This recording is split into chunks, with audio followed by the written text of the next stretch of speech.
कि जोड़िया बनल रहो दुल्हा दुल्हिन के अरे समधि समधि ना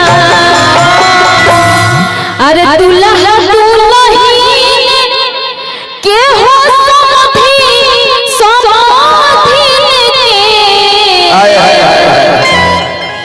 अरे दुल्हा दुल्हिन के हो समधि समधि की जोड़िया बनल रवि बाबू की जोड़िया बनल रहो दुल्हा दुल्हिन के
जिया के माध्यम से सब कलाकार इतना बड़ा कार्यक्रम के आयोजन बा भोला बाबा हमने के बीच में बैठल बानी बार बार प्रणाम बा और हर कलाकार को ऐसे हमेशा प्यार आशीर्वाद देते रहे। यहाँ के कंपनी के हालत देश विदेश मुंबई ना जाने कहाँ कहाँ बैठे और यही में भाव बा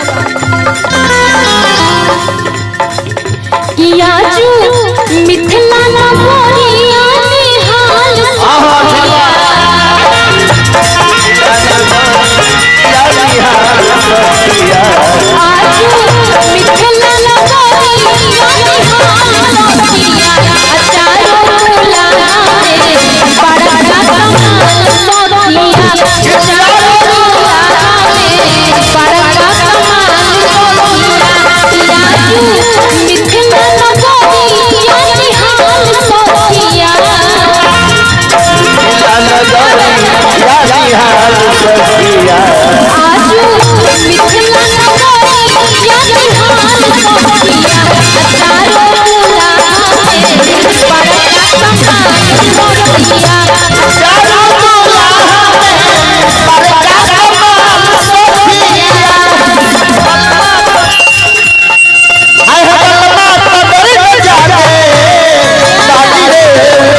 तने धीरे हो जाए।